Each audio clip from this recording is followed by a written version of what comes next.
Well, we were happy to welcome the new Speaker of the House to our lunch today. Had a good, constructive discussion about our shared priorities for the country here as we move toward the end of the session.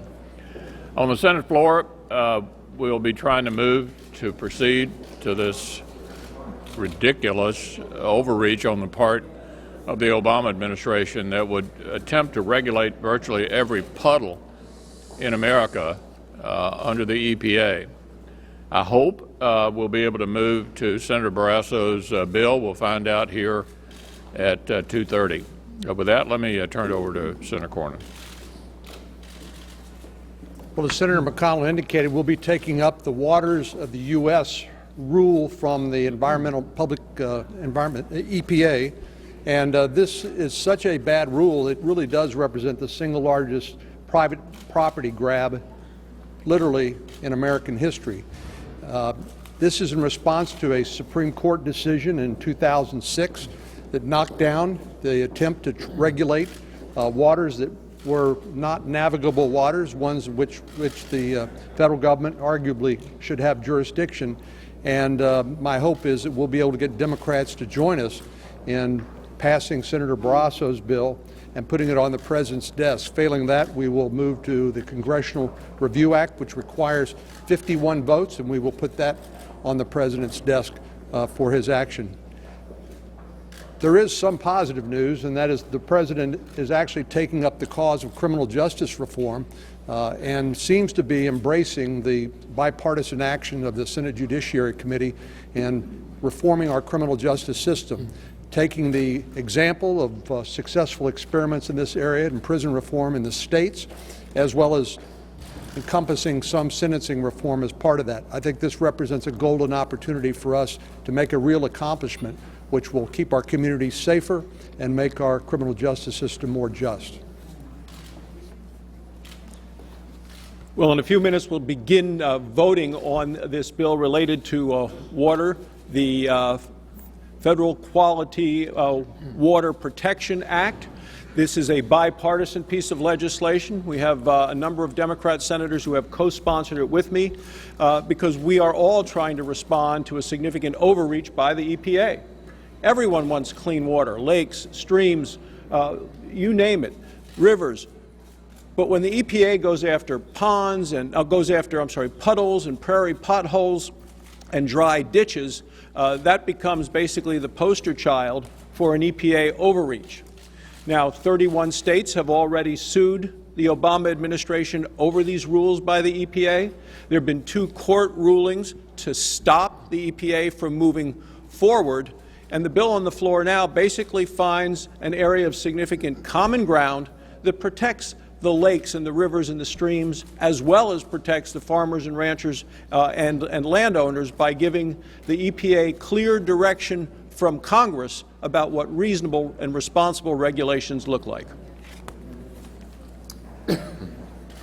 Well, when the Clean Water Act was passed in the early 1970s, the newly created EPA was given jurisdiction over the navigable waters of the United States. That's a phrase that's been used in law, in federal law, since the mid-1840s, and for 170 years or so, everybody agreed on what it meant. And almost everybody still agrees on what it means, except for the EPA. You know, navigable meant you could move something on it, which meant commerce. One of the reasons for the Constitution was to regulate interstate commerce, and there seemed to be a reason for the federal government to be involved in navigable waters, including the Clean Water Act. The EPA would like navigable to mean a whole lot more than you can actually navigate it. And EPA says, well, that really is any water that can run into any water, that can ever run into any water, that can ever run into any water, that could ever run into navigable waters. If that's what you want, EPA, there's a way to do it. You change the law. You don't just decide you're going to make navigable mean all the water in the country. So that's why local officials say, can we mow the right-of-way? Can we replace a culvert? What can we do with the bridge? What happens to our parking lot? Not just farmers, ranchers, and builders, but lots of people are concerned. And in fact, in our state, in Missouri, the Missouri Farm Bureau has analyzed this, and this is the percentage of our state that would be covered by the definition of federally controlled water that the EPA now has. If you can see those little white dots, that's the 0.3% that would not be under the control of the EPA.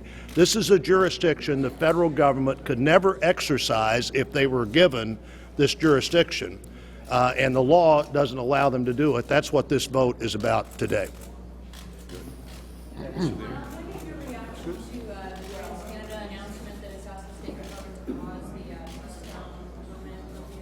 That what? Keystone. The Keystone, the permit application process, the announcement by TransCanada that it's asked the State Department to pause its review process? Anybody want to take a shot at that? Yeah, Charles? Of course, we have passed legislation supporting the opening of the Keystone Pipeline. We have put it on the President's desk. He has vetoed it. I agree with what the pipeline company has done. By putting the pause button now, that allows things to stay active, in my opinion, until after a 2016 election when we may have a Republican president in office who can then approve it.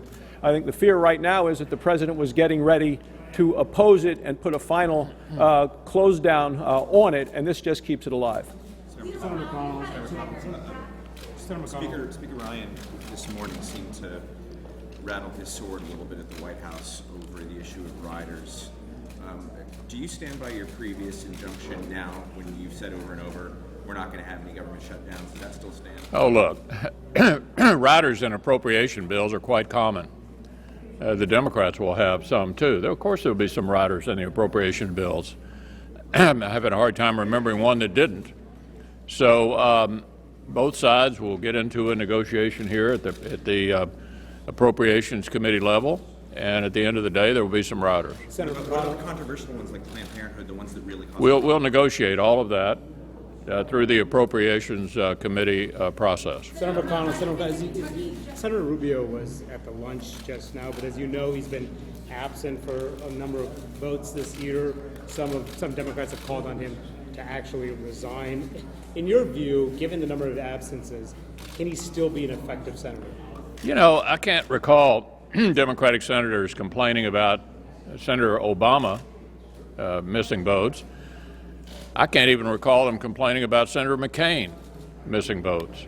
Senators running for president missing votes is not terribly unusual. Senator McConnell, can you preview what do you think is going to happen tonight in the Kentucky governor's race? And you've had a particularly checkered relationship with Matt Bevin in the past. So how do you think he'll serve as governor? Well, I sure hope he's going to win. I was with him yesterday at one of his final rallies.